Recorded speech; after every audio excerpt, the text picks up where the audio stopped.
Hey guys, welcome back to the Attack the Rack podcast. We are back here with a special midweek edition. Had to do a podcast talking about March Madness.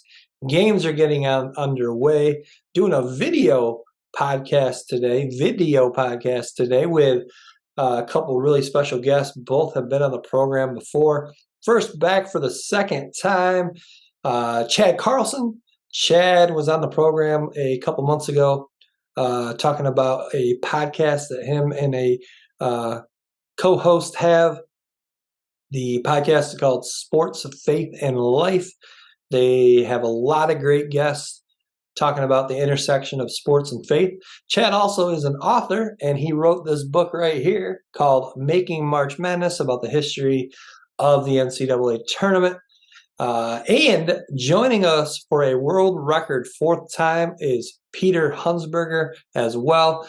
We are going to talk about some really great memories of March Madness of the past, and then we, of course, are going to preview this year's tournament, talk about some matchups, talk about who we like. So let's get into it. After this intro, enjoy the show.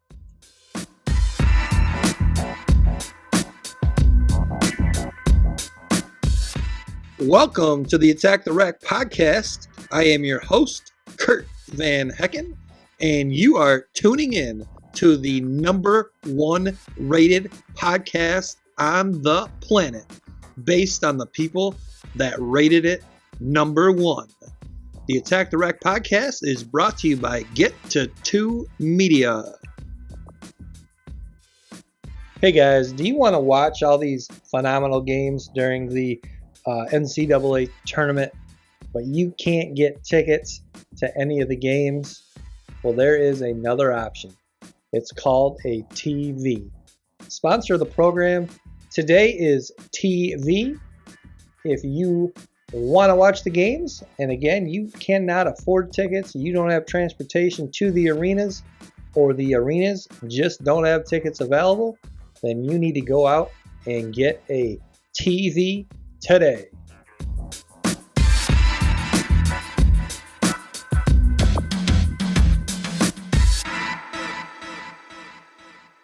All right, welcome back to the Attack the Rack podcast. We do have two special guests today to talk about March Madness.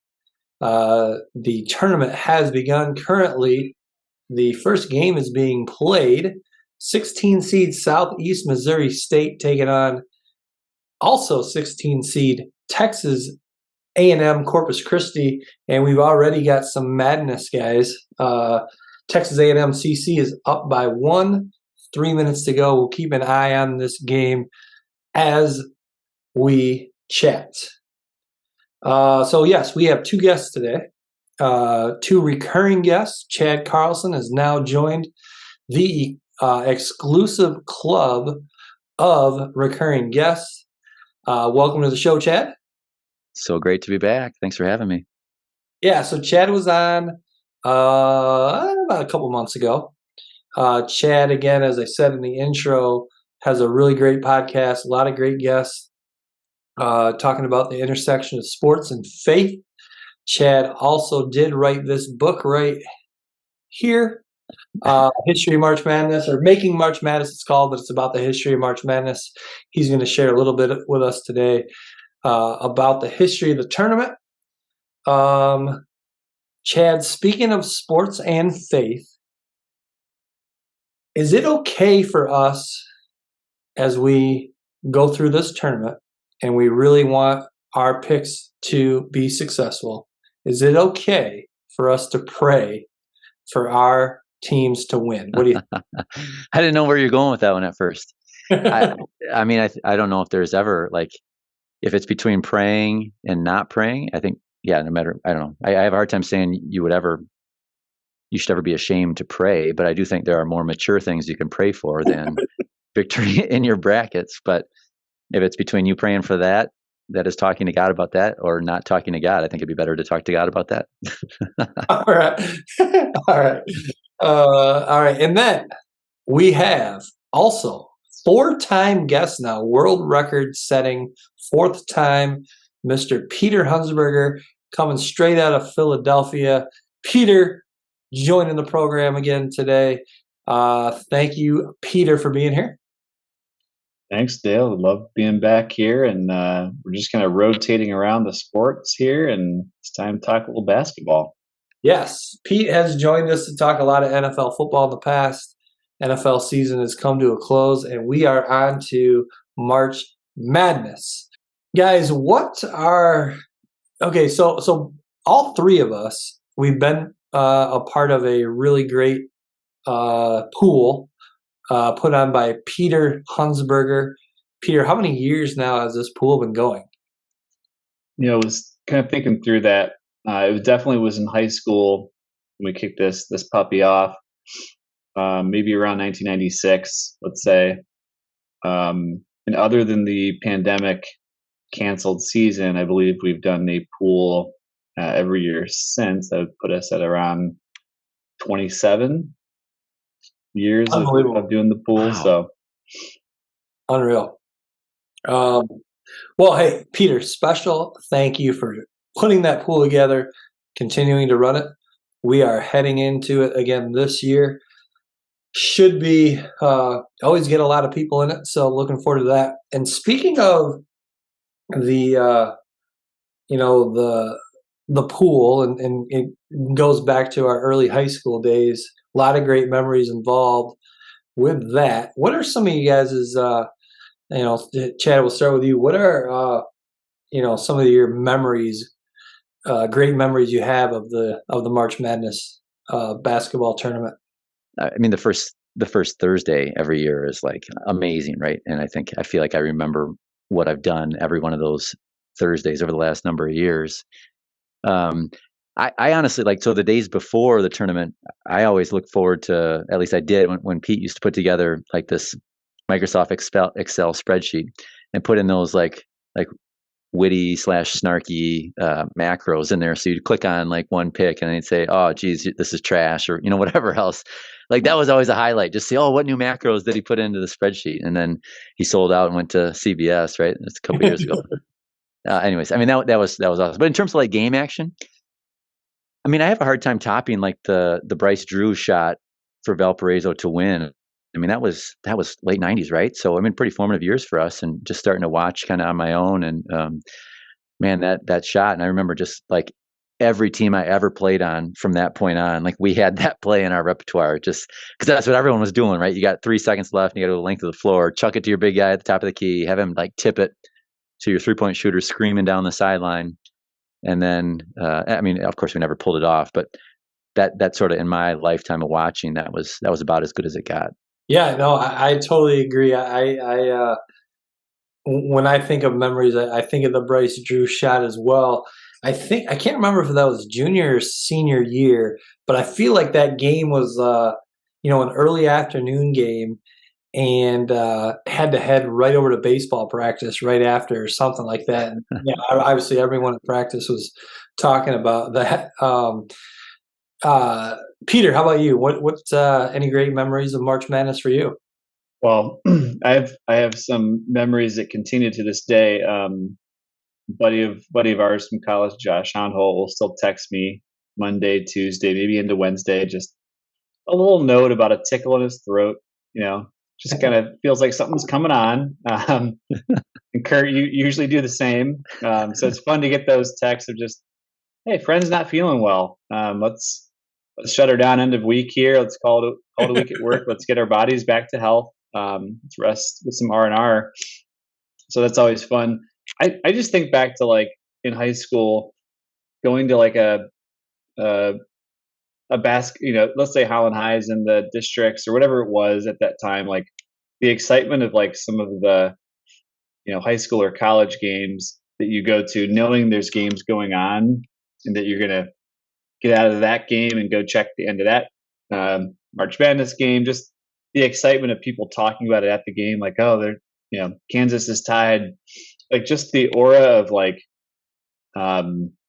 games going on constantly for a few days, and everywhere you go, there's sort of people talking about it or trying to watch the games. I mean, these days you got it on your phone, and you have no excuses for for not watching every second of it, other than maybe some work here or there, kids getting in your way. But yeah, just the memories of like being with friends and then having the excitement of the tournament surrounding it in high school was fun. Yeah, definitely. And when we were, middle school, early high school, 9th, 10th grade, as you mentioned, kind of following our high school team, they got far enough into the tournament that yes, the first round games were going on at the same time. Just great memories of that. Dale, can we talk about the Fab Five too? I mean, I don't even yeah. I don't even know how none of us has brought them up yet. Like I'm thinking about those years in the early 90s when I don't know, like I'm just starting to do pools like through my dad's work. Like he started to let my brother and me join, and all like the Fab Five are freshmen and they're a 6 seed and nobody thinks much of them.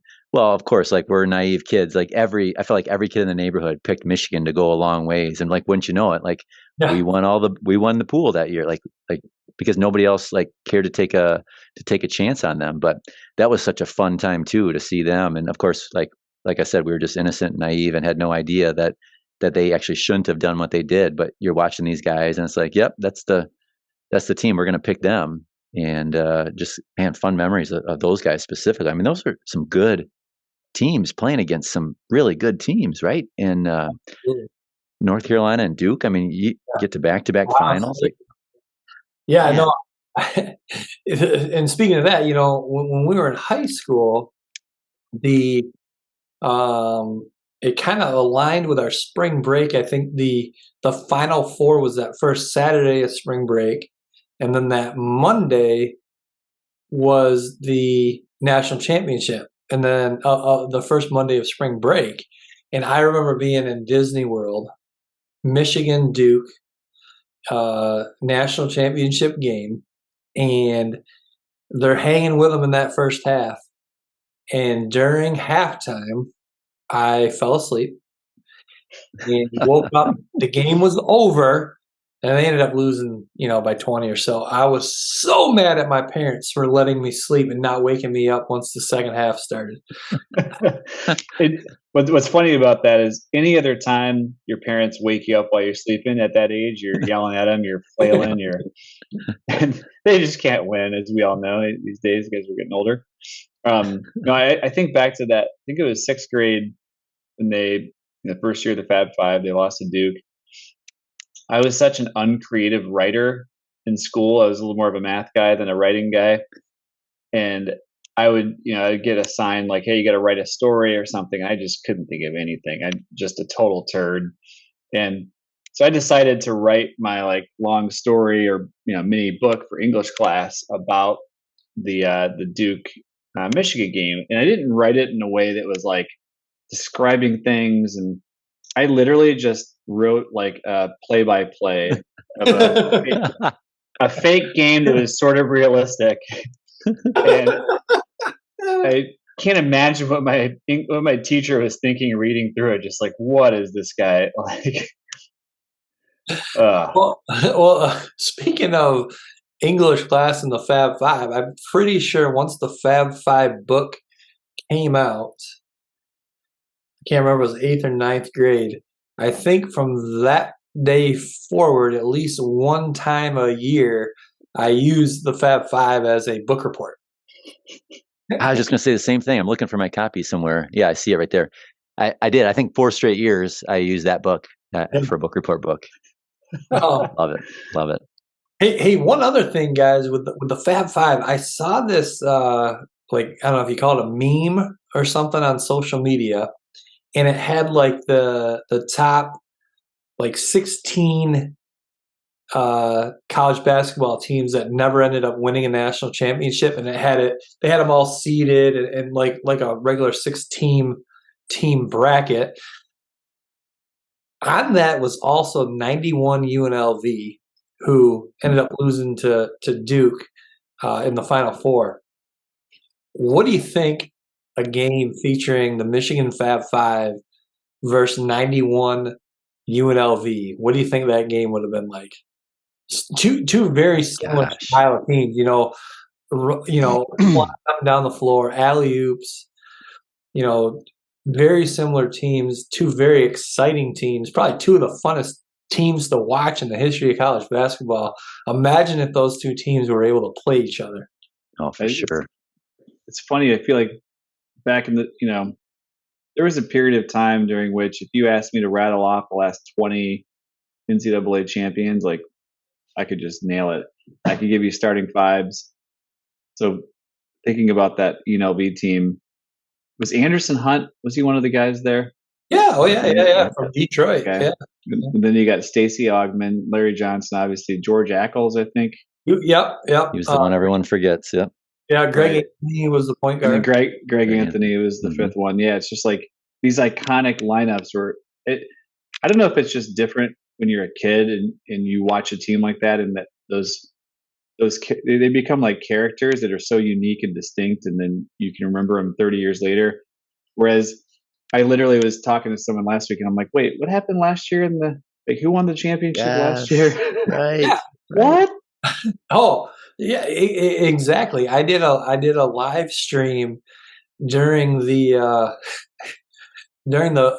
reveal the other night, and the bracket reveal the other night, and I could not remember who won it. I ended up saying North Carolina, but I was wrong. North Carolina lost to Kansas in the national championship a year ago. Couldn't even remember who won it. Yeah, it's sad because it was like, once I did kind of remember and look back at it, I'm like, that was a really good game and a good Final Four. And like, you had Duke, North Carolina, you had Kansas sort of coming back to win the final, like Villanova's, and it should have been a very memorable thing. Is this just aging? Is this getting old? Is this too many other things you're trying to remember? Well, too many adult problems, right? Too many adult problems. When you're kids, like that's the number one thing. I connect it to, I'm sure there's several factors. I connected to, and this is kind of leading me into the next thing I want to talk to you guys about. I feel like with all the one and dones nowadays in this era of college basketball, or guys leaving after their sophomore year, you don't really get to build that connection with a team, because every year it's like a new roster. You don't get to see the Duke team develop with Hurley and Grant Hill and Christian Laettner. I feel like maybe again, just it's hard to connect with some of these teams nowadays when the roster is turning over every year. And that kind of leads me into, I feel like there's a lot of parity in college basketball right now, which is, I think is great. It's going to make for a great tournament. You see teams like Duke and North Carolina and Kentucky, really struggling this season. North Carolina started the season ranked number 1. Very shortly thereafter, fell out of the top 25, never got back.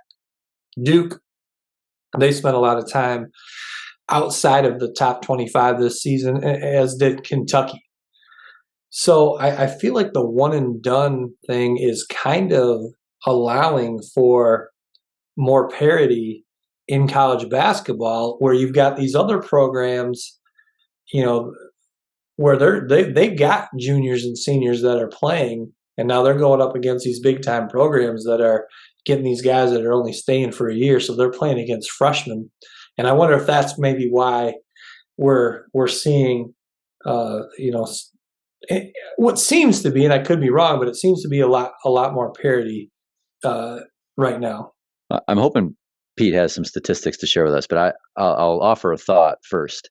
And I think you're right about that, Dale, that there is more parity. There's more. It just feels like there's more teams that can extend farther into the tournament than ever before. It just feels like it's that way all the time. And there could be some sort of psychological bias going on in my mind. One thing that hasn't changed, though, I would say, is the teams that are winning the tournament. They're still coming from the top conferences every year, right? You don't have a team from out of the blue coming up and winning a tournament. Even Butler, who had those 2 unbelievable years, sort of a UNLV like, they emerge briefly and then sort of fall back out of favor with the Blue Bloods. But they never won the tournament, right? You get up to the top, and the teams that are still winning it over the last 10 years are from 3 different conferences. That's it. And really, you could go all the way back to like 2001, and all the champions are from 4 different conferences. So even though there is more like, the landscape is changing of who's winning, it feels like more teams are capable of making a run deep. At the end of the day, when we play one shiny moment, it's still going to be a team from a top conference that's winning. Yeah, I think that makes some sense. I mean, and last year seemed like a good example too, where even North Carolina as an 8 seed made it through to the final. And you look at that Final Four, it was pretty chalky in terms of just big programs.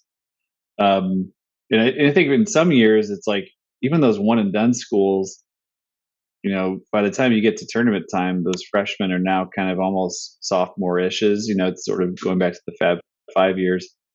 But I think to your point, Dale, I think for some of us that grew up during the time of seeing the players develop, what we all love about sports is the story and the growth and the development and the narrative. And I think that's the part that I find harder to connect with now.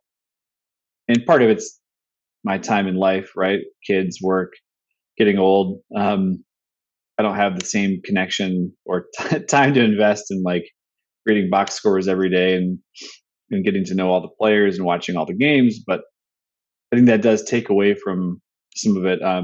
And yeah, I mean, I did look at some of the data around this, like, so the last 10 tournaments, let's say, 6 of the last 10 had double-digit first-round upsets. And by upsets, it's any lower seed.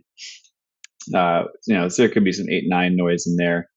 But if you go back to kind of the first 10 years of the tournament, and the data set I was looking at back from like 85 through 94, you only happened twice. Only twice where they're double-digit kind of underdogs. So it does seem like there's, in the last 10 to 15 years, there's a pretty clear pattern of more upsets in that. I'm talking the first round here too. And to Chad's point, maybe it's some of that first round noise, but then those that persist do still rise to the top as they get to the end of the tournament, which in some ways makes for a fun tournament too. I mean, the more upsets in the first round, I think we all agree. Bracket busting games can be enjoyable. It feels like there's more. I mean, I guess maybe just because the 64 team tournament, that's what you referenced, right? The first 10 years, you're talking 85 to 94. It's the first 10 years of the 64 team tournament. It seems like, over time, more and more things are going to happen statistically, right? In terms of the amount of upsets, or, we finally had a 16 seed beating a 1 seed not too long ago, and you get an 11 seed into the Final Four. I mean, just these things continue to happen, probably just because the sample size is getting so big that we would expect some of those things to happen. I guess I'm just thinking that, like, once it really comes down to it, once you get into the Final Four, it really comes down to it so often, then that just ends up being sort of, I mean, the teams that have been there, and really I think the coaches that have been there before are the ones that are leading their teams to victory on that final weekend. That's a really good point. I mean, so last year, was it St. Peter's that made it to the Final 8?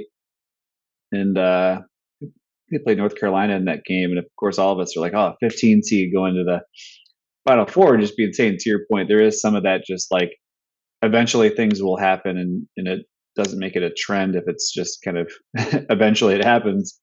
But I do think there's something to that idea of the coaching, right? Because like, what is the stability of the program? And I call it like the tight sphincter effect of like close game. Like I feel like having the psychology becomes really important. And I'm not an expert, so I'm gonna look at Chad's facial expressions and see if he's shaking his head or not. He's more the studied historian, and the actual basketball player. I'm terrible, but it does just seem like I don't know. I watched this Amazon series on Arsenal, my favorite soccer/football club from Europe. They kind of had a behind-the-scenes sort of documentary series on Arsenal from last season. It was the first time I got to watch their manager Mikel Arteta, like in the locker room at halftime, and you're always just curious, right? Like what do you say to a bunch of like world-class footballers at halftime playing in this like tense environment, all on the line, millions of dollars on the line, right? If you make Champions League or don't. And you're you're trying to understand like, are you getting really tactical? Are you getting really nuanced? A lot of it just felt psychological. It's like at that point, these players know what to do. They've been training. And even during the training sessions, they showed they would meet with like a coach one-on-one and almost have a psychology session in some ways. And it did make me think more about what you were speaking to, Chad, which is like the coaches are the stability, and they're the ones who are helping in the huddle to loosen up those sphincters a little bit and help the players in the moment of like your brains and your like we're humans, right? So like you have all the stimuli, and like the coach's role there is to like get them focused and to also have done enough good work along the way so that what he's telling them isn't like off the cuff. It's just sort of like, hey, we practiced this. You guys got this. And I think you're right. I think that's definitely a big factor. And I think that's why sometimes you have these coaches like Rick Pitino, right? He's coaching Iona right now and like jockeying for a new role in the future. But like, that's an upset candidate there. That it feels sort of obvious because it's like that's the variable they have is like a really seasoned coach. So yeah, it'll be interesting to see how that plays out. And speaking of, these coaches, these great coaches that seem to be there year after year after year. I did hear today Bill Self will be back with the Kansas Jayhawks, so that should be a big boost for Kansas, and the number one seed should help them out as they try to defend their national championship. Guys, we do have a final score in the very first game of this year's tournament. Texas A&M Corpus Christi defeated Southeast Missouri State 75-71. So we do have our 16 seed. Which region were they in, guys? South, I think. Yeah. Yep. So they will be taking on Alabama. Hey, I wanted to ask you guys. To me, I don't understand why some of these, as I know we're not supposed to call them, but play-in games involve, like 11 seeds. To me, it would make the most sense. Okay, you take the bottom 8 teams, the worst 8 teams in the tournament, and those teams should have to battle it out for a 16 seed. Any idea what the philosophy is behind how this works, where it's not that way? There's teams like Arizona State, Pittsburgh. I mean, these having to play in to earn an 11 seed. I have a guess, but I'm feeling like Pete has the answer. I was going to look to the historian there. I mean, I know the 16 seed, when they initially added, like, was it one play-in game they had for a 16 seed initially or something? I think it started with 2. Yeah, maybe 2. Yeah. Okay. But, yeah, maybe there's one in every region. I'll throw out a guess, and then we'll see if Chad can fact check me. My sense is that, like, obviously the 16 seeds are going to be automatic winning these small conferences. So, and similar with a lot of the 15 seeds. So the 11 seed is typically sort of like the last at-large bid line. And so, if you're going to expand a little bit for a play-in, you're expanding the at-large in essence, right? Because you already have sort of the fixed conference tournament winners. So if you want to expand, you got to expand at that 11 line, at which point now those teams are sort of forced to play in. But I don't know how I'm guessing they sort of say, well, these are the last ones in, and so they're going to play each other. But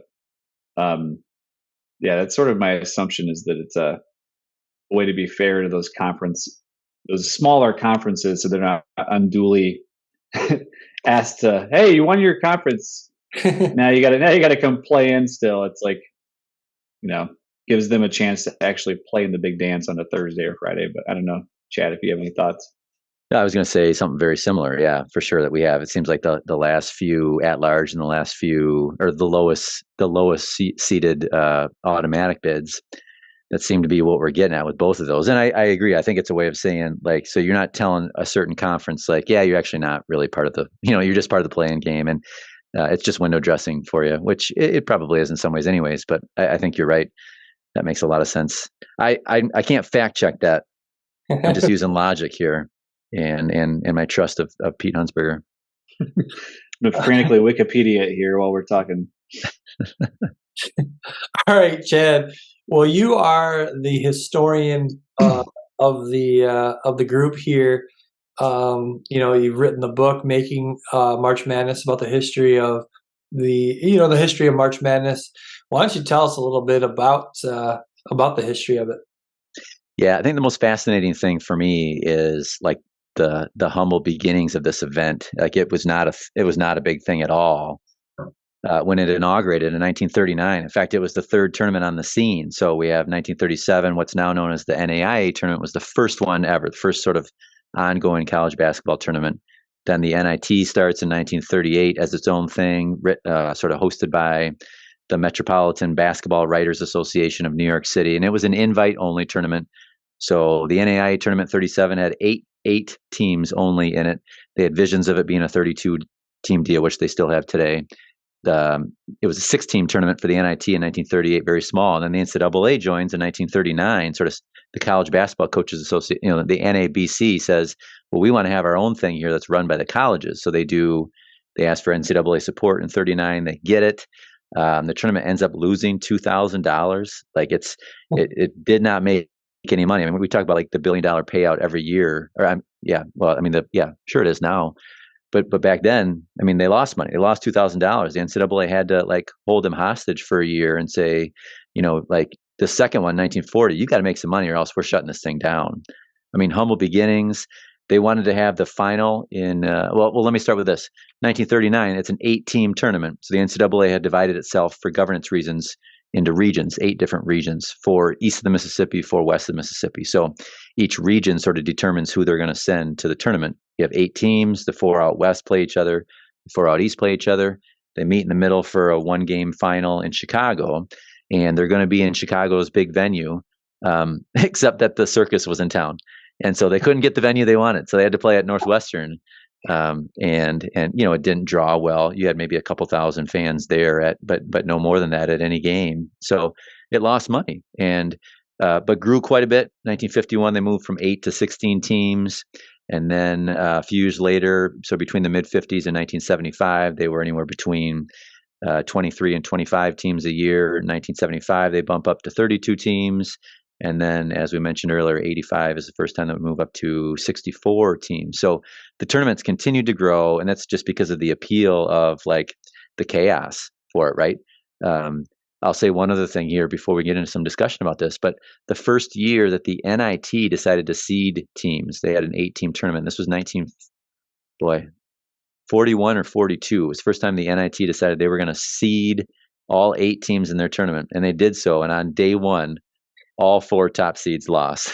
So you've got a semifinal round with 5 through 8, and both lower seeds won in the semis too. And so, like after that, they were like, whatever. Forget this like seeding deal, right? It's just, it's chaos. So there's been chaos from day one, really, in some way or another. And the fact that when the tournament continues to grow, we continue to get upsets means, I think the tournament organizers are saying we can make a whole lot more money bringing in more lower seeded teams, and there's still going to be upsets. So it's still going to be the chaos that we want. But that's sort of the whole point of what I took a look at is the humble beginnings of the NCAA tournament. It was really the third most important tournament when it started, and now it's just this colossus. It's fascinating I enjoyed hearing you guys' podcast where you kind of talk through some of this history and like stuff I'd never even known about. Like one question I had is like, when I think of the tournament, right, growing up in the 80s and 90s, I don't know any of the history. This is the NCAA. These teams are members of the NCAA, and there's a tournament. And then this NIT thing is kind of this weird thing. Like, who are the people, or what's the organization and or affiliation with NCAA? Because the NIT feels kind of awkward these days, but obviously that was the beginning. Like, any history on that piece?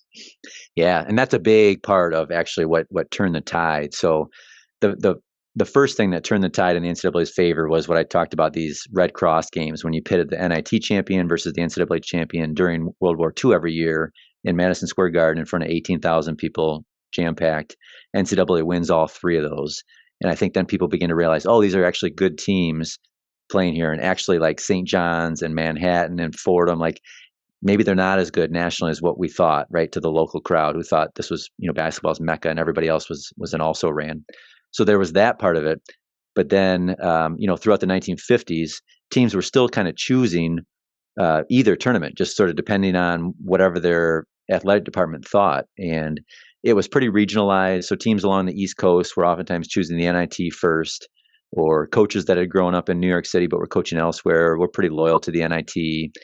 But as the NCAA membership grows throughout the 50s and 60s, the NCAA puts a lot more constraints on teams in their membership having to choose the NCAA tournament if chosen. If offered a slot, you have to be in the NCAA tournament. So that's what it started as, and you got more conferences, and they're saying, well, the conference champion has to play in the NCAA tournament. More and more teams are NCAA members, so then that sort of grows, and it comes from it starts with, you have to play in the NCAA tournament if offered a spot, and then it moves to, you cannot play in the NIT. Like, those things weren't mutually exclusive at first. So we did have in 1950 when CCNY, City College of New York, won both tournaments.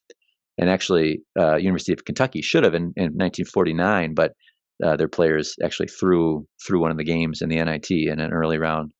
So it just grew, and the NCAA just kind of leaned into its membership and continually sort of increased the policies related to what they could and could not do, to the point where, like, 1975, I believe it was, NC State had won the NCAA tournament in 74 with David Thompson as their star. 75, they lose in their conference title game and don't get in the NCAA tournament. They get in the NIT, and they say at that point in time, yeah, no, we're not doing this. It's a losers tournament. In fact, was the actual quote from David Thompson. This is a losers tournament. But yeah, it was just NCAA flexing its muscle over time. And as its membership grew, it was able to do that. Yeah. Well, yeah, and the one thing too that really stood out to me about this story, as I mentioned on the podcast that we did a couple months ago, was the NIAA was actually the big dog when it all started. Yeah, and that's mind-boggling to me, because these are all nowadays smaller schools. They have a great tournament. They got, I'm not knocking the basketball they play. They have I like how they do their tournament where it's just like 4 straight days or something like that. And 5 straight days. Yep. 5 straight days. I like that. But they've done that since 1938, and that's exactly the thing that they were like hanging their hats on, like saying, we are the only open tournament, like open to any school of any size. So NIT was an invite tournament early on, like you had to be asked to play in it. NCAA, like, you had to qualify from your NCAA region, which meant you were chosen, and they were only choosing big schools. So they were saying, hey, like, for everybody else, like, this is your tournament. This is really the only one that you can be in, because it was for small teams. And in 32, right, that just dwarfs the size of the other 2 tournaments for sure early on. But yeah, they still do that. 5 straight days, back to back to back to back to back, or at least they did.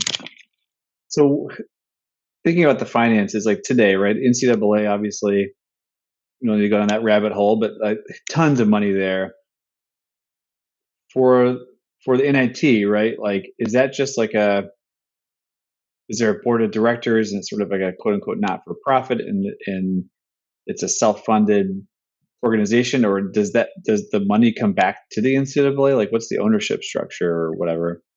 The NCAA bought the rights to the NIT in 2005 and guaranteed that they would continue to put it on for 10 years. Now that's expired, obviously, and they still put it on. I think it sort of feels in some ways like like the last or the first 32 out right now, right? I mean, I think that's what they're trying to make it as. And I imagine as the NCAA tournament grows, I don't know what the appetite will look like for the NIT over time, but it still feels like there's enough appetite for it. originally the NIT was run by the Metropolitan Basketball Writers Association, just a collection of scribes. And so, but they hosted it at Madison Square Garden, which at the time was by far the biggest venue in the world for basketball. And so you sell it out every night, 18,000 tickets sold. Like that's a lot of money that goes to the program. So this was a big like rubbing point between the NIT and the NCAA, is that a lot of schools said, well, hey, NCAA, why would we go to your tournament when we're going to get a better payout at the NIT, because all that money there went back to the teams. After a couple of years, the Metropolitan Basketball Writers actually sort of allowed 10 metropolitan schools to take over. But since it was all local, every game was in New York City, like you could pay out everything. And the NCAA wanted to keep a cut. In fact, they generally kept about 45 to 55% of the money earned on tickets. Games were played at other venues that weren't as big as Madison Square Garden, but they kept that cut. So teams stood to make a lot less money being in the NCAA tournament. And that was a big issue for sure. All right. Well, hey, let's now fast forward to 2023 and this year's tournament. First, I'm wondering, what do you guys like, best about this time of year? You got this week that just wrapped up, Sunday with all the conference tournaments.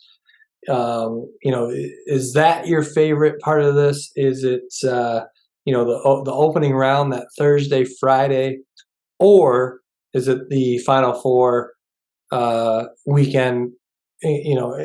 Including the national championship game.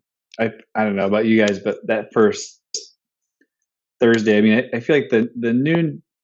They've kind of changed the timing of the games. They used to have like 4 games start at noon, and it's almost too much. I kind of like especially now since I work and try to not get too distracted from my work in the afternoon. It's like they kind of spread the games out a little bit. Now my wife probably doesn't like it because now it's just like 12 hours of me being distracted. But I just love. I don't know. There's something to me about that Thursday evening. These days when kids go down to bed, pour myself a cold adult beverage, and it's like you got a whole slew of games coming up, and you have all the games ahead of you. It's like that sort of excitement for me is still sort of the peak. I agree with that. There's something special about that, and I agree. I really like how they staggered the games. I mean, the difficulty of like 4 games on at a time is like you get so excited about those 4 finishes, and you try to follow all 4 at once. And then there's a major lull, right? I feel that way like on NFL playoff days too, where like you get so engaged, you get more and more engaged as the game goes on, the game ends, and then you want to like take a break. And sometimes you lose your interest, you lose your energy, but there's just, I mean, you could go for 12 hours and energy would be high the whole time.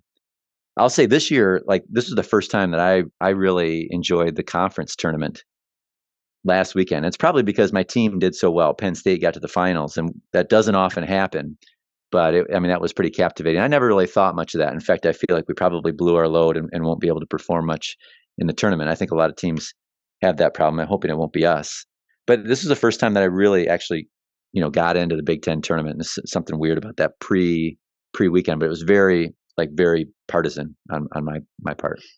Well, the reason I bring that up is you think I would think most in myself. I agree. That Thursday, Friday, the first round games, those 2 days in a row where games are on all day long. That's when you see a lot of crazy upsets. That's my favorite part of March. I think there's an argument to be made too for the Final Four / national championship part of the tournament. The reason I asked that question, I never really thought of it, but as you said, the conference championship or the conference tournaments, you mentioned the Big Ten. I mean, not just Penn State. How about Ohio State? I mean, it's a little bit of a Cinderella story there. But no, I heard this question posed, and to me, I'm thinking, well, it's obviously the first round games, the Thursday, Friday. But when I heard that question asked on a podcast I was listening to, I was like, you know what? Maybe you can make an argument for the conference tournament. I went, or the conference tournament week. I mean, just because of how many basketball games there are, that I think was the argument made on the podcast I was listening to. But yeah, my opinion, no doubt about it, far and away, the first round games Thursday, Friday. Can I tell you which weekend I like the least?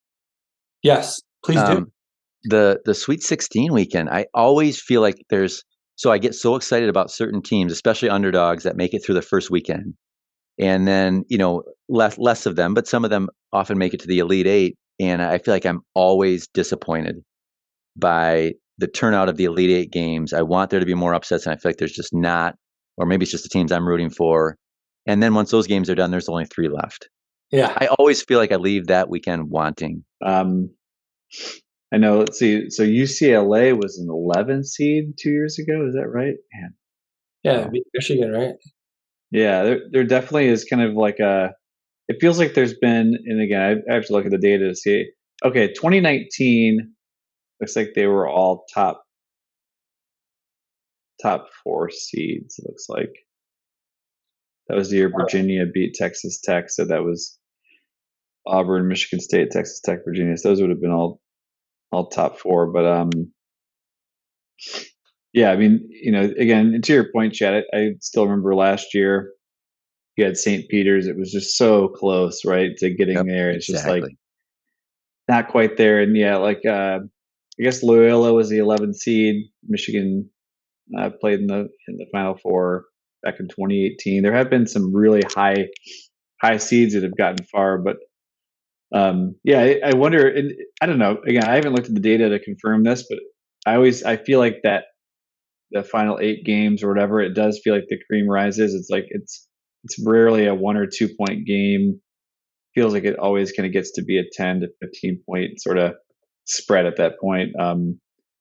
But yeah, I actually did look at some of the data to say, all right, I had sort of this theory of like, all right, teams that get to the conference championship, the winners and losers of the Big 5 kind of like conferences, the conference tourneys, how do they do in the first round of the NCAA tournament against expectation? So if on average a number 2 seed wins 95% of the time,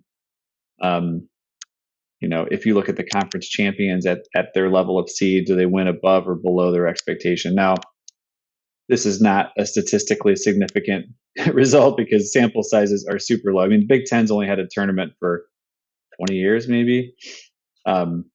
So sample sizes become very small. Caveat like crazy in case any of my fellow coworkers and data nerds are listening. But a few things that were interesting. This is a classic but, and I'm going to draw a bunch of conclusions that I shouldn't be, but it's a podcast, right? Looking at the Pac-10 and the SEC, the conference tourney winner, and to some extent the runner-up, both, but especially the conference tourney winner, are historically have been more likely to win in the first 2 rounds of the tournament against what is expected at their seed level. So again, probably not statistically significant with such small sample sizes, but and then if you look at Big Ten and ACC are a little bit mixed. I think the Big East, the tourney winner is actually slightly less likely to win. The runner-up is a little more likely. Again, all that to say, those are not probably significant.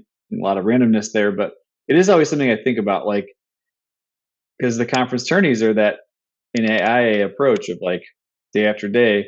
If Penn State gave it their all and they got there and they lost, do you leave very confident heading to the tourney and say, hey, we just went up toe to toe, came back from 17 down against Purdue, almost won, probably should have won at the end.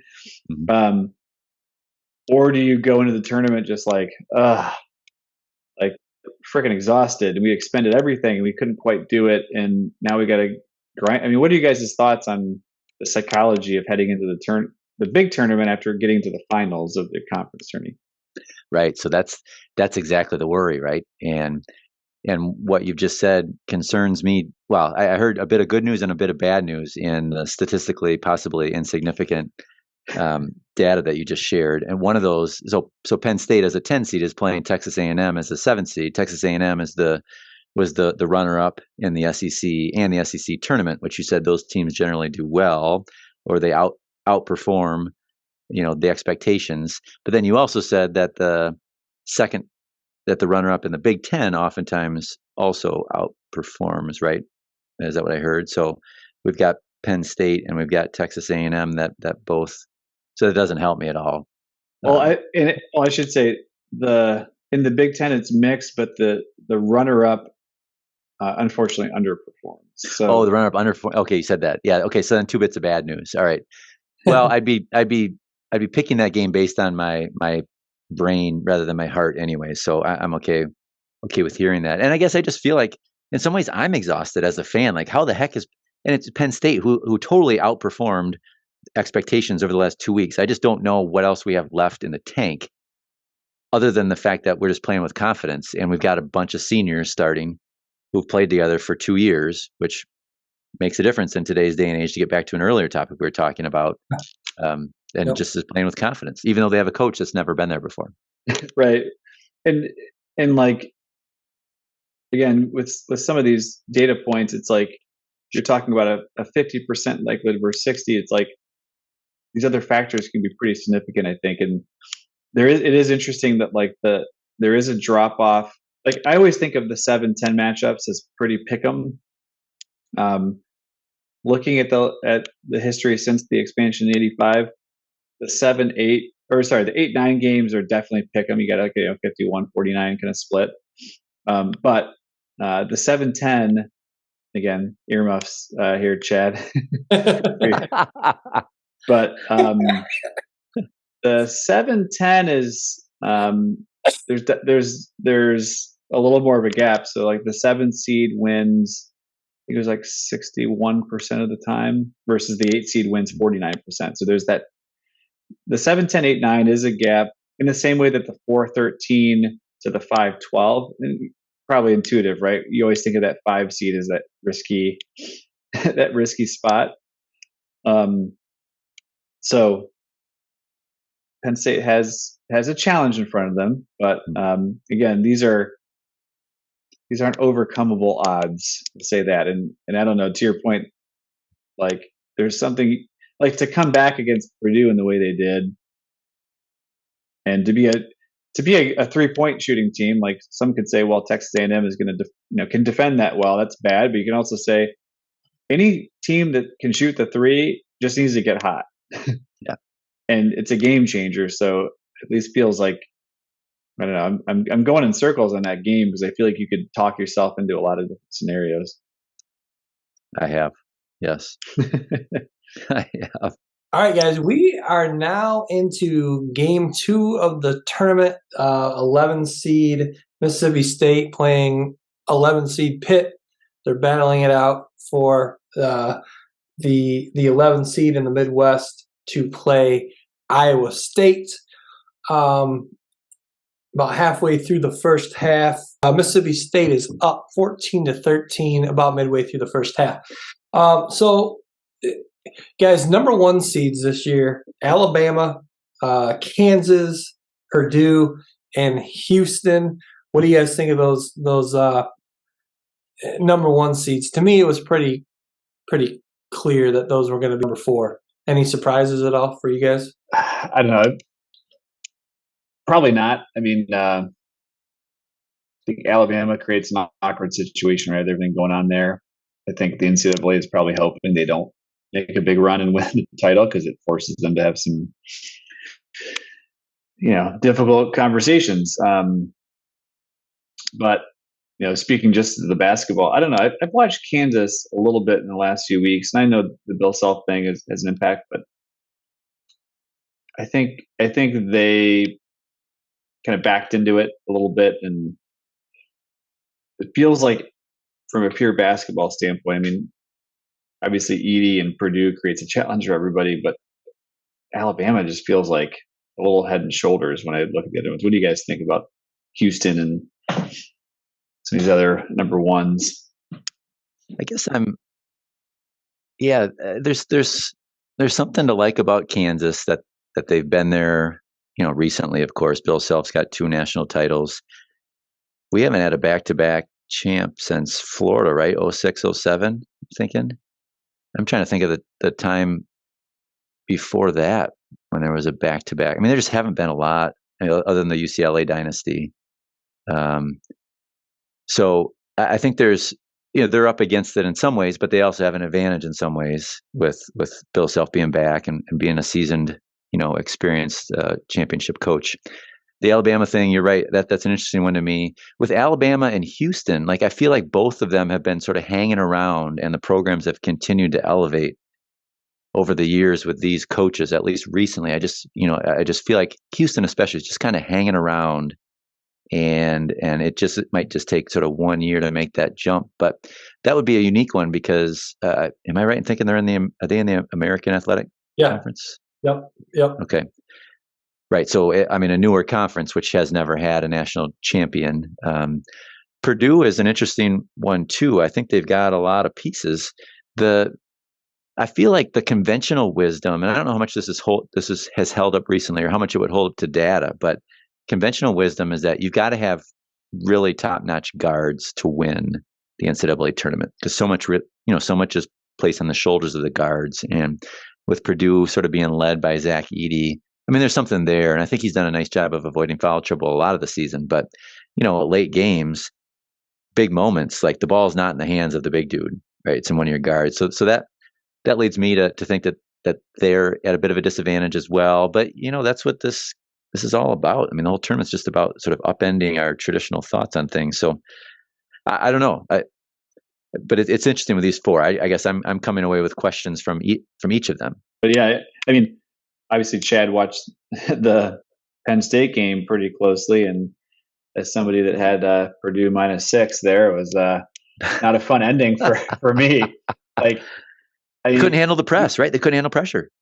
Not at all. And Painter was definitely playing all the offense, defense, subbing, and but they couldn't handle the pressure, and you just felt like if it wasn't Edey, there just didn't, they got a couple of young guys that probably have some talent, just need to be refined a little bit more. But to your point, like, early rounds, they're not going to be able to deal with Edey and you assume they're going to kind of make it through. But when they play a team that's more complete and, to your point, has ability to kind of challenge the guards, and yeah, I think Penn State sort of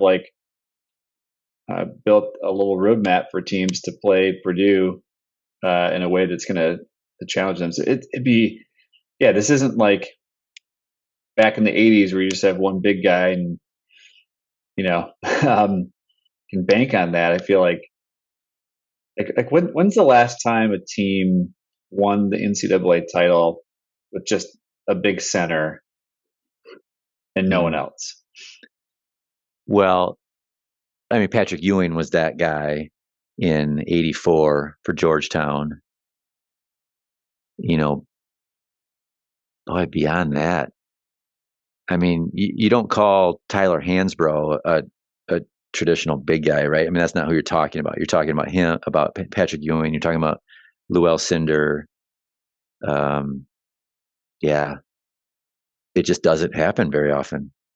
No, even did Embiid play in a final for Kansas? I think they lost to Kentucky, right? He was there. He did not win one. Well, Anthony Davis won, but he was not the only one on his team in 2012 when Kentucky won. Right, and he's more of the new era big guy. He's not your traditional just throw it down and have him turn around and. He's not Zach Edey. Yeah, none of us are Zach Edey. Yeah, well, all right, good point. He's unique, and it is impressive seeing his improvement over time. I mean, totally kudos to him for all the work he's put in to get there. But it just feels like, the game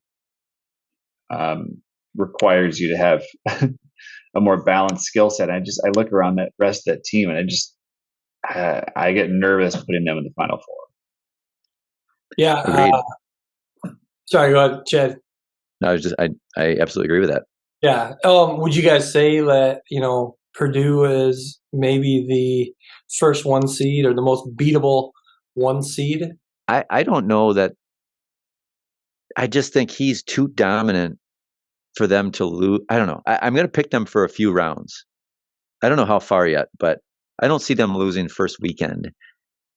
But I do see their limitations once they come against a team with really outstanding guards.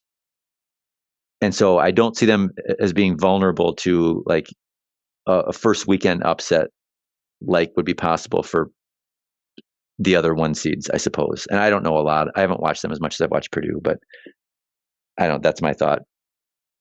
P, what do you think most beatable number 1 seed? Yeah, I tend to agree with Chad, and I think it does get back to this whole like, all right, for the Sweet 16 rounds, you've got, pressure starts to build, and you've got time now to game plan, and so you've probably got a little more cream of the crop coaches. The first weekend's a little more chaotic, and so let's say Purdue wins their first game, and let's say Memphis, wins as the 8th seed. Memphis, they beat Houston, right, in their conference title game. So like, yeah. They literally just beat a 1 seed, so you could argue, well, maybe they got something there, but I do think with like a guy like Edey that kind of almost defaults you a little bit to like, that was Penn State's 3rd time playing Purdue, and first 2 didn't go as well. So there is that sort of 3rd time thing I'm trying to remind myself of too. Like, you can game plan and think about how you play against a guy like Edey, but unless you've gone up against something like that, and this is not a standard foe. So I think you're probably right. I think the interesting thing is you look in that bracket, though. Duke has a pretty tough first round against Oral Roberts. So that's sort of the hard part for me. I think Tennessee's been a little underwhelming. I think in the last few weeks, and they're lucky to have a 4 seed. So Purdue could sort of back into the final 8, and then you're getting down to the, does Kentucky sort of make a little bit of a run, or Marquette's looked pretty good. I don't know. I feel like their bracket is one that they should feel pretty good about in general. So that's where I'm like, I think Purdue is beatable, but I also think their bracket is sort of beatable. So that's where I'm kind of going back and forth on a little bit. Yeah, it's tough. I mean, I think maybe Purdue is a touch below the other number 1 seed, so I might probably say Purdue is the most beatable of the number 1 seeds. But I wonder about Alabama. You guys mentioned everything going on with them. Brandon Miller, I wonder, could he still end up getting kicked off the team or suspended, or are we now to this point where, hey, they know the details, they're okay with his involvement at this point? No new information's coming out, so he's played up to this point. He's going to continue to play, but obviously, let's say if they do all of a sudden decide to boot him, that's a big hit for Alabama. Now, how does that now affect their tournament run? Yeah, it could be. It's one of those unknowns you kind of have to like factor in as sort of a risk factor. Did I see it right too that their first 2 rounds they're playing in Birmingham? Did I read that right? This feels a little bit of a little home courty there, but I guess for the overall one, maybe that's part of the benefit. But yeah, I think like in terms of like how good they've looked, I mean, the SEC final, all that sort of stuff.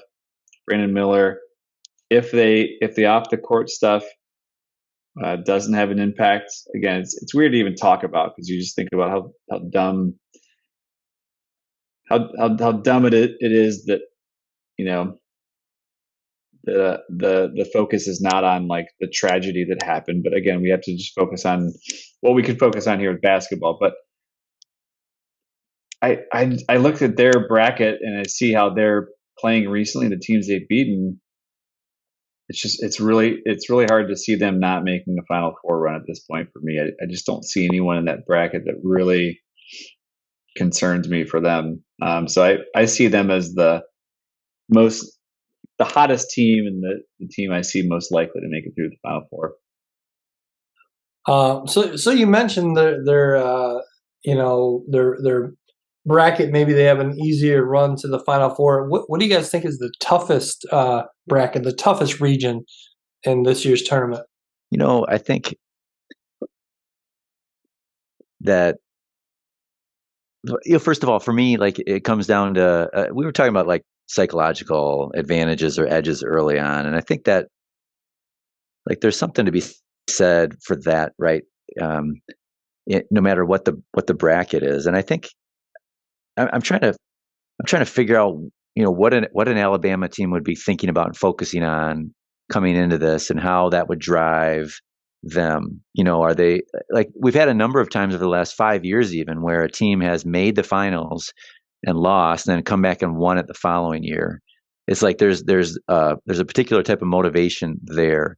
So what is it like for the Alabama team as the number one overall seed? Okay, great for them. That's harder because how do they generate motivation or inspiration? Maybe they just look down the hallway at Nick Saban and think, well, we want something first. I don't know, but I guess all that is to say, I think the number one overall seed is always up against it, because there's nothing driving you that you've been wronged by the committee or by the public. You're viewed as the top team, right? So I think there's something difficult in that sense to be able to generate the type of emotion. So I'm trying to look at, like, when I look at the different regions, I'm trying to look at which good teams I think should feel wronged and would have an added chip on their shoulder when they're playing because of this or that. And maybe I'm just saying all of that because I hope Penn State plays with a chip on their shoulder as a 10 seed, knowing that Illinois, who we have an almost identical record to, and we beat them 3 times, is a 9 seed. Like, that seems like a major injustice. I don't know if the team sees it that way, but if I were their coach, I'd be like playing that up pretty hardcore. Not really an answer to your question, but I guess that's sort of what I'm trying to find out there. Like, what's the team that would have something extra to play for? Pete, what do you think? Toughest region? They go back and forth. I think in general, I feel like they're fairly balanced. I tend to think that Houston, the Midwest region, is the toughest. I think you've got, obviously, Texas, winning their conference tournament and looking pretty hot.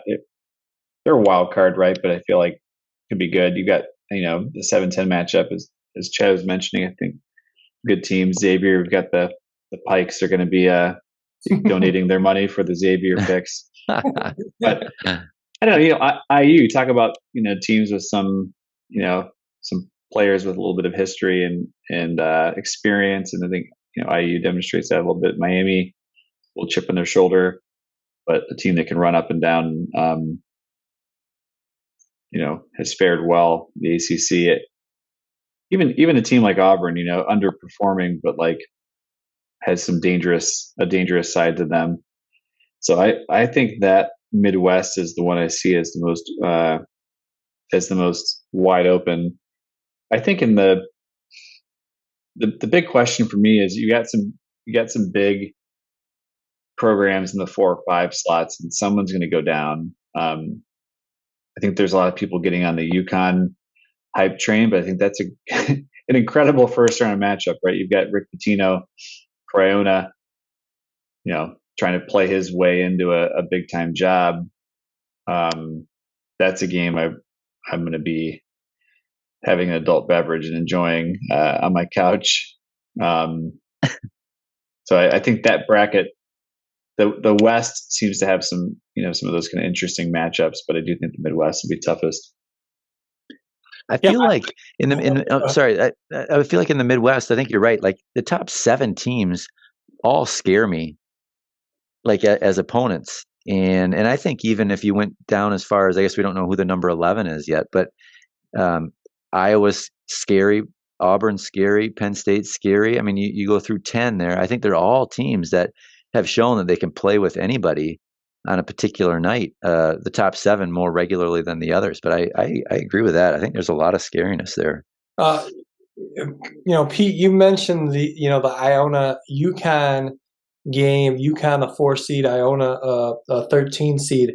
I actually look at the West, and I think the West might be the toughest, just because when I look at the top 4 seeds in that region, you've got Kansas at the 1, you got UCLA at the 2, you've got the 3 seed is 3 seed Gonzaga. Gonzaga, and then the 4 seed UConn. I mean, there was a point in this season when UConn might have looked like maybe one of the best teams in the country, but speaking of Rick Pitino and Iona and that game being such a good game, I think to my surprise, I'm seeing a lot of people maybe picking that as a big first round upset.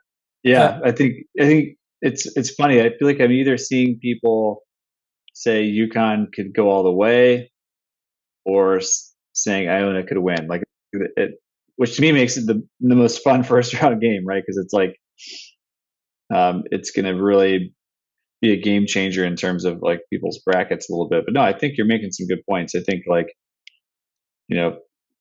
obviously I have extreme East Coast bias. You guys have Midwest / East Coast bias, but it is easy to forget about some of those teams out west. And Gonzaga just sort of sitting there as a 3 seed at 28-5. It's like if they're not a 1 seed, then we kind of forget about them. But I mean, they've demonstrated the past several years that they can make runs, and UCLA as well. Even again, as an 11 seed, making a run at one point. So I think you bring up some good points, and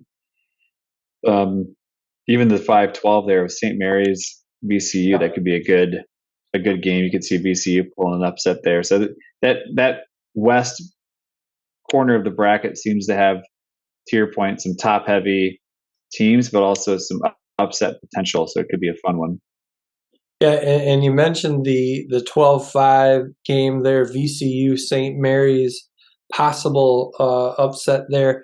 I want to hear what you guys think maybe of some first round upsets you might like. And let's start with the old cliche, the 12 over the 5. Let's start there. Are there any 12 over 5s that you guys are liking this year? Well, I don't think John Shire has proved himself yet in anything, Duke's new coach. And I think Oral Roberts is I think they're a legit team. Like that would be one that when I complete my bracket, I'll spend a lot of time on. But I would, if I had to choose a 12 over 5, I think that's the one I'd choose. Yeah, I think there's some people talking about that Oral Roberts team with some of the talent they have. It's definitely going to be I think Duke could argue they've got the short end of the stick there, right? Because they're at a 5 seed after just coming off the ACC tournament win. And, you've got teams like, Indiana and Tennessee that, maybe you make arguments that's a little generous, but, well, and I'll throw in one other stat, which I think is interesting.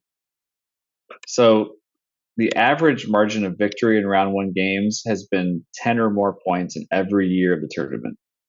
Wow. So obviously that's an average. You got some of that skewed from some 1 seed, 2 seed sort of stuff, but 57% of the games in round 1 have a final margin of 10 or more points. So I feel like that's kind of interesting too. And I almost think of that as like even the close games towards the end, sort of like, again, maybe the tight sphincter where it's like it's close or you're down 5 and you got to hit a bucket and you're feeling it. You're feeling the tension, and then there's foul. Games can sort of like, and maybe that's not surprising to others. To me, that was surprising. I would have thought there'd be a little bit of a kind of the closer stuff. But if you look at the 5-12s, even when 12 seeds win, a third of the time it's by double digits, which again is just sort of goes against my own intuition. But again, maybe it's more sort of what others would assume. I think when I look at the 12 seeds, I think my first thought is the Oral Roberts, as Chad mentioned, because maybe Duke's outperforming a little bit recently. I think the other one I look at is definitely the St. Mary's VCU. St. Mary's just feels like sitting duck. Unfortunately, it's like a team that does really well and gets in the tournament every year, and it's a decent seed, but feels like they're always a little bit of a target for a potential upset. Yeah, and I look at that 12-5 matchup with Duke and Oral Roberts, and yeah, I can definitely see Oral Roberts pulling that upset.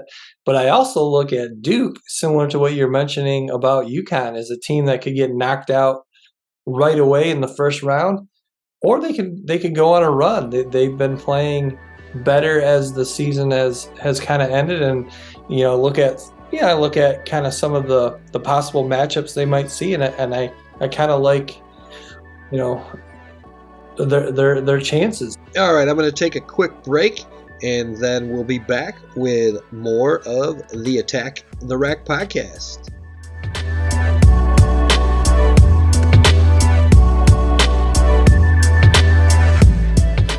And welcome back to the Attack the Rack podcast. Real Estate Ryan has been in real estate for over 20 years and can help you with all your real estate needs. Realtor Ryan has helped me in my journey in learning about real estate, and he can do the same for you, whether you're looking to buy, sell, or just learn more about real estate in general. Ring Realtor Ryan.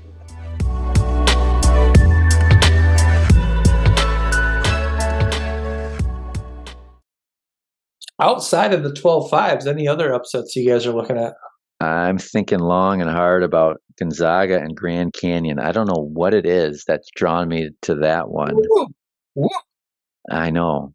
I don't know what it is, and I don't know if traditionally there's like, I think I'm being sucked in by some sort of like. Remember we talked about Bryce Drew right early on, and his heroics as a player. There's absolutely no correlation between a player's heroics as a player and the ability to coach well in big moments.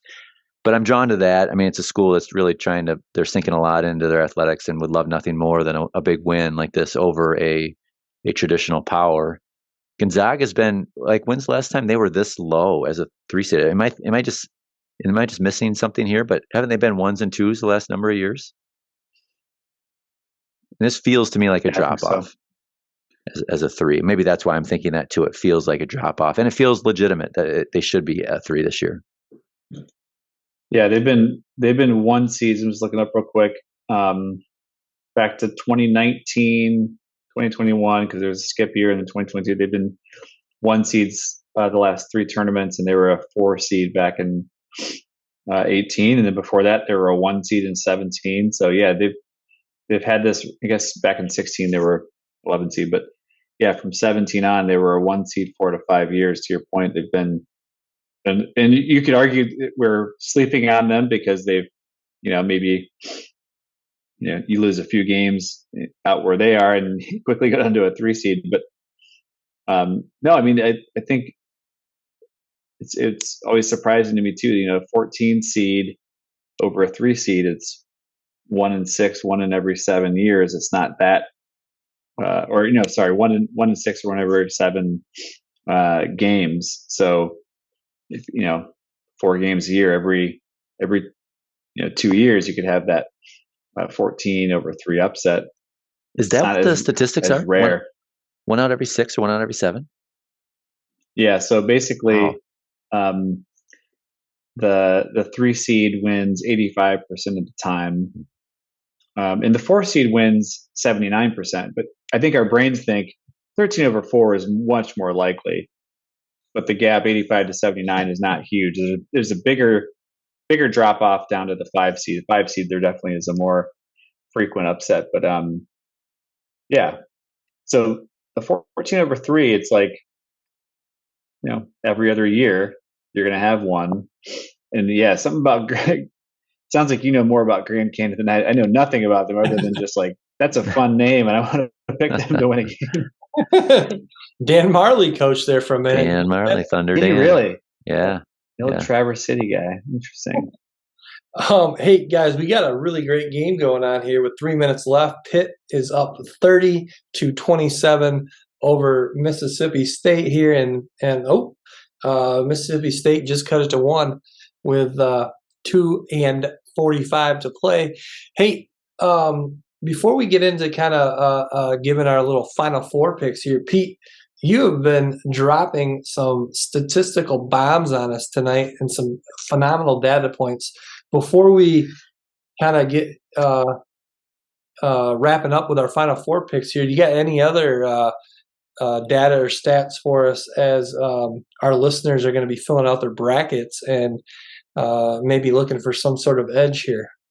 So yes, I've been wasting my time to my wife's chagrin, pulling useless data. And we kind of joke.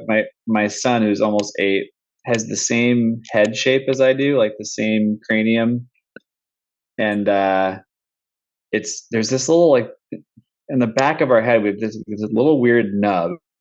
And my wife's claim is that it's like this little, like, data storage center for, like, useless data and sports information.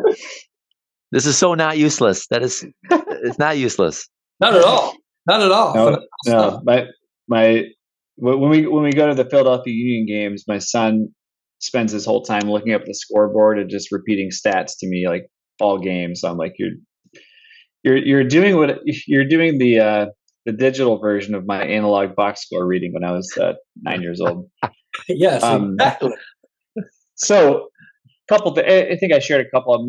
Just sort of my surprising, and maybe others aren't surprised, but just like so for those that are into gambling, it's legal in many states. So do as you may, micro betting, whatever you're doing. If you're going to pick a team to win, you might want to bump up the line to 10 or more points, just because, again, there are more games that end up double digits than maybe you might think. So maybe get a few extra dollars that way. The 11 seed wins about 37. This is round 1 here. The 11 seed wins about 37% of the time, but when they win, it's by almost 50% of the time by double digits. So upsets for the 11 seed, when they happen, a little more than a third of the time. When they do happen, it's almost half of the time by double digits. So again, might be some dollars you can win there. There has only twice has there not been at least one 12+ seed with a round 1 win. This is all going back to 85. The most in a year was 6. So one year there were 6 12+ seeds that won in the first round. I'm trying to just quickly see what year that was. Looks like that might have been 2013. Okay. So, don't pick more than 6 12+ seeds to win the first round if you want to win your bracket, because your likelihood is although as Chad said, hey, statistical anomalies will end up somewhere. So, the most upsets in the round 1, so this is any lower seed beating a higher seed in the first round, has been 13. So as you're filling out your bracket, keep it to 13 or less if you want to increase your likelihood. That's happened twice. Again, I think I mentioned this earlier. The biggest drop off in win rate is from the 4 to 5 seed, and then from 7 to 8. So teams that seem equivalent, there's a little more of a drop off there in terms of win likelihood. Those are kind of the main things I was looking at. It. I do think that having had the 16/1, and again, that was a double-digit win, that was wild. Thinking back to that game, I mean, I think the St. Peter's last year making their deep run. We've had some wild stuff happen, so I'm always a fan of root for chaos, throw some fun stuff in the bracket, and of course it'll be a boring year and you'll lose your bracket and have no fun watching the games. This is my anti-jinx talk, so that now it'll happen. Delete that from the podcast. All right. Well, hey, Pete, thank you so much for all the statistical knowledge. I mean, there's more that goes into making these picks than just looking at who's playing, and there's definitely many ways to analyze this, and appreciate all your knowledge that you've dropped on us. Who are we picking for the Final Four, guys? All right, I'll go first. I'm trying to synthesize everything that Pete's saying and store that somewhere. I don't have that little nub in the back of my head to. I almost want to go back and refill out my bracket now to store all that. So I think, like I said, I think Houston's been hanging around for a long time, hanging around with decent seeds, and I think have proven themselves as a quality program that's continuing to take steps forward. I see them as getting to the Final Four as a 1 seed. I also see Purdue getting there as a 1 seed, despite everything that we've talked about. I think Zach Edey's too dominant right now when they need buckets, and they can get him the ball easily enough with those guards, even if they can't create for themselves as much. So I see those two as 1 seeds getting there. I'm picking UCLA from the West as a 2 seed to make it. I just think I think the difficulties of Kansas trying to repeat as champions are going to be too much. I don't think they're going to make the Final Four. I've got UCLA there, and then I'm going with Baylor from the South as a 3 seed. Baylor, I think, again, another program that showed that they've been there. They know what it takes. They can do this even as a 3 seed. So those are my Final Four picks. Not putting any money on them. That's how confident I am. All right. Pete, what do you got? So these are not my final picks yet. I gotta still think it through a little bit, but I think I put my money where my mouth is on Bama. I think I'm kind of leaning Marquette in the East, and as you look to the West, kind of going back and forth. I'm going to go with Gonzaga in the West. I'm kind of talking myself out of Grand Canyon as we kind of think through that a little bit. We got a couple more years before they hit the next level. And again, I think that Midwest is pretty wide open. I'm thinking through a potential wild card. Maybe an Indiana or a Texas A&M. Sorry, Chad. It's like one of these teams that is a little bit under the radar, but maybe has something unique about them that might give them that extra push. So I'll go Indiana, just put myself out there a little bit. So Indiana, Gonzaga, Alabama, Marquette. All right. I filled out this bracket. This is unofficial. After I filled it out and I started looking at it, I'm like, what was I thinking? But with that being said, out of the South, I've got the 2 seed Arizona. The East, again, I'm going through this matchup by matchup, and I just kept picking Duke, Final Four. So I got Duke facing Arizona in the Final Four. Out of the Midwest, I got the 1 seed Houston, and then I'm liking UCLA. I got UCLA, the 2 seed, coming out of the West. So UCLA battling Houston, UCLA knocking off Houston, facing Arizona in the final. UCLA taking it home. That's what I got as of now. That would be the first Pac-12 national title since '98. Since '98? Since '98. They've had a longer drought than the Big Ten. Yep. Wow. It's time. Yeah, definitely. All right, guys, before we wrap up here, anything else you guys want to add? I want to hear more from Pete. Like, I love the stats. Just thanks for sharing everything that you did. That is like, that's definitely making my day. It's fun. It's like, you're kind of crunching numbers and trying to make sense of stuff. And it is a lot of marginal stuff, right? Where it's like, when you have one tournament in a small number of games, this is always the hard thing with sports. It's like, and it's the fun part about it though. There's a randomness. There's other factors. So, I try to bring a balance of like, I love analytics, love the data, but it's always with a grain of salt because there's a lot of other factors going on. But I just want to see some close games. I want to see the games come down to the final possession kind of stuff. I want to see some upsets. Just the chaos is, to me, the fun part about tournaments. Let's get chaotic here. Yeah, I fully agree. I mean, that's the best part of the tournament. That's the most exciting part of the tournament is all that chaos. Do you guys have a national champion pick for us, or not quite yet? I'll probably go with Penn. I gotta say, roll Penn State. All right. I was gonna say Texas A&M, but maybe I won't. Judge. I'm gonna say Roll Tide here. All right, guys. Well, hey, I really, really appreciate your time. I appreciate you guys joining the show. Great conversation. We do have an update in Game 2 of the tournament. Pittsburgh is up 35-34 at halftime. So this first night here, this Tuesday night, we got a couple of really good games. You guys have both been on the program before. You know how I like to end the program. I am a list guy. I like lists. And what I want to do to end the program is I want to go through position by position. I want to know your favorite player in the history of college basketball at every position.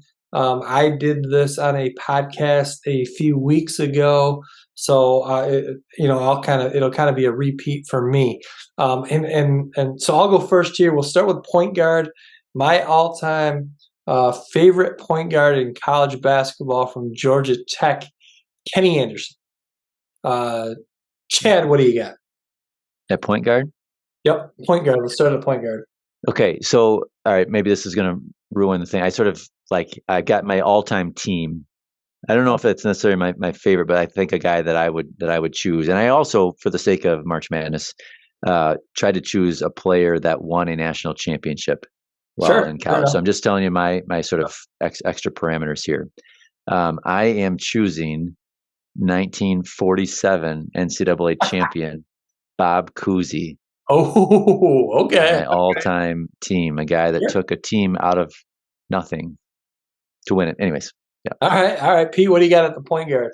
Classic historian is showing us up here. My limited time frame here. I sort of took a similar approach to Chad with my top 5, so I think I could fit them all into positions, although I do have a small team. Just fair warning, I'm going to have a non-center, but that's the way we roll. So Jason Williams from Duke. Okay. Okay. And I will also caveat this. I avoided Michigan just because, I think I have some heavy bias towards players that probably aren't as good as I think they are. But I think Jason Williams from Duke, thinking back to those days where it's just like you watch him play on a Saturday night and just like lighting it up, dropping threes. Pete, I gotta be honest with you. I'm surprised at the point guard, your favorite point guard of all time. I am shocked that you did not pick Teddy Dupay. He's on the bench, so he's out there, but he didn't quite have the level that Jason Williams had for me in terms of scoring the basketball.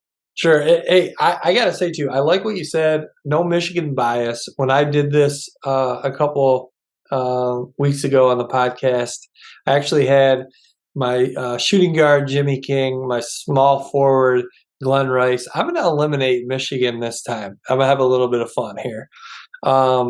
So with that being said,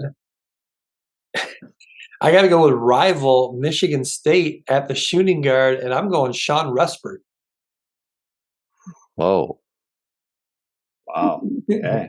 That is a name I didn't expect to hear tonight on this podcast. Such a smooth stroke, phenomenal shooter. Probably would have had a really nice little NBA career if he didn't get. He actually had cancer early on in his NBA career. But what a phenomenal, just so smooth college basketball player. Chad, who you got at the shooting guard? This might be unfair because I think he actually played more of a 3 in college, but I would go with Grant Hill. I think, like, in terms of the college game, that guy, like, he just captivated everyone as a freshman that national title winning year, and really just, I mean, he was the program after that for 2 more years. Pete, who you got? We go Miles Simon from Arizona. Oh, nice. Yeah, I like Miles Simon. I like that national championship team. I can't remember. Were they like they were not a high seed or not a top 1, 2, 3 seed. I think they were a 4 seed. And if you guys, I don't know if you guys participated or recall, but back in high school, that's when Arizona won it, when we were in high school. And Andy Van Hecken used to run the old popsicle stick contest, where I think you paid $2, $5, whatever it was, and you drew out a stick, and whoever you had, if that team then ended up winning the tournament, you won the pot. I had Arizona that year, so definitely love that team. Miles Simon, another just so smooth, such a smooth player. All right, let's move on to the small forward. Again, I got to go with Michigan rival, Michigan State Spartans, small forward. I'm going Steve Smith. Ooh. Interesting. Chad, who you got? Yep. I'm going Glenn Rice in terms of scoring in the tournament. Like, that dude could put it in the hoop. Yep. And 41. Yeah, and that, again, that's who I did have on my real favorite starting five, and You mean your real favorite Michigan? Yeah. Starting five. And speaking of memories, my earliest memory of college basketball was the 1989 U of M championship team. I didn't really follow them much during the year. Again, pretty young at that age, 8, 9 years old. Baseball was my life back at that age, and but I do remember being on spring break in Florida, Disney World, and coming back to the hotel, and my cousins were there as well, and we just sat and watched the national championship game when Ramil Robinson hit those 2 free throws to beat Seton Hall. So, speaking again of March Madness memories, one of my favorite memories. Pete, who do you got at the small forward? Well, I'll first say yes. That's my first memory too of seeing some of that 1989 Final Four, and you got the Duke team. Was Ala Abdelnaby maybe on that Duke team? I can't remember. But yeah, some of those first memories. So I'm just going to be honest here. My next 3 guys are all probably in the small forward range. So okay. It's going to get weird, but I'm going to go Kerry Kittles from Villanova. Okay. That doesn't surprise me. The reason I said Teddy Dupay and the reason Kerry Kittles doesn't surprise me, and there's another small forward I'm thinking you might mention, but the reason that Teddy Dupay and Kerry Kittles don't surprise me is that goes back to, I can't remember what game it was. We played on PlayStation all the time. Coach K or NCAA 99 or some college basketball game, and you were always either Florida with Teddy Dupay or you were Villanova with Kerry Kittles. So and that it was Sega Genesis. It was Coach K, and Villanova had Kerry Kittles, but they also had Eric Ebers, who could bomb in 3-point land. All right, let's move on to power forward. This is one of the easier ones for me. Larry Johnson, UNLV. Chad, who do you got? Oh, this is an easy one for me too. Joakim Noah, Florida. Ooh, yep. That guy could do all kinds of things on the court except shoot.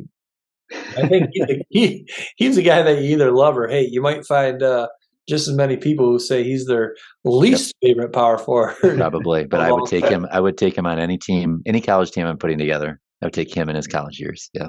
Yeah. I was going to say, Chad is like a coach. Like you notice those players that you're like, oh, it's so rare to get a player like that. They'll just do all the things you want them to do. Yes, exactly. All right, so not quite power forward. So I did have Larry Johnson early drafts. He's definitely on my bench. We need to beef up a little bit on our squad, but I got to go Todd Day from Arkansas.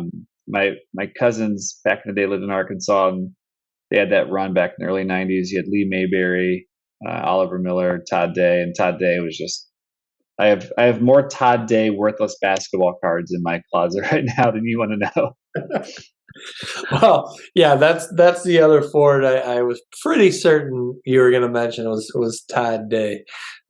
All right, let's move on to the fifth and final position, the center position. Or Pete, you sound like you got another forward for us. That's totally fine. There are no rules to the end of the program list game. I've got Shaquille O'Neal, LSU. Wasn't a huge fan of his in the NBA, but wow, when he was in college at LSU, I was just in awe watching him play. Chad, who do you got at the center? I've got a lot of names crossed off as being possibilities. I mean, I'm thinking about like all the guys that won national titles, and like Bill Walton, Lou Alcindor, Bill Russell, Patrick Ewing. Wilt Chamberlain didn't win, but got to the finals and lost in double overtime, maybe triple overtime. Okay, so sleeper pick here. I was captivated by, and this guy is probably the most undervalued, I think, center that has ever won a national title, and that's Hakeem Warwick for Syracuse. Okay. Carmelo got all the accolades for that, but that dude anchored that 2-3 defense and was just long. So I put him and Joakim Noah together on my team. Like, we got some length, and we're going to block every one of Peter's three small forward shots to take. We're not going to win games. We're going to be silky smooth on our team.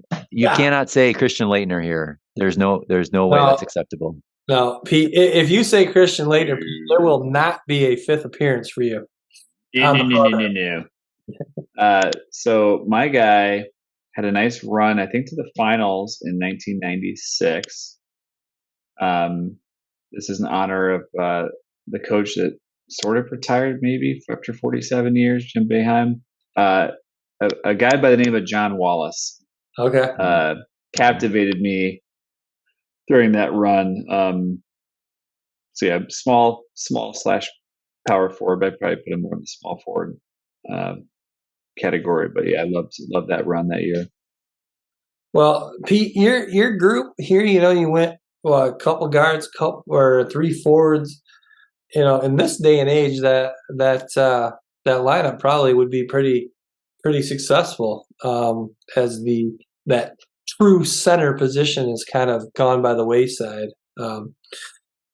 Guys, thank you so much for being here. This was a ton of fun. Thank you so much. First time doing a video podcast, and again, you guys have both been on the program multiple times now. I appreciate you guys doing that. I appreciate you guys supporting the channel as well. And enjoy the 2023 March Madness. Let's do it. You got it. If you're feeling a little ill, just take it easy the next few days. Pay attention to your body. Pay attention to your body. All right, guys. Thank you so much. All right, guys. Take care.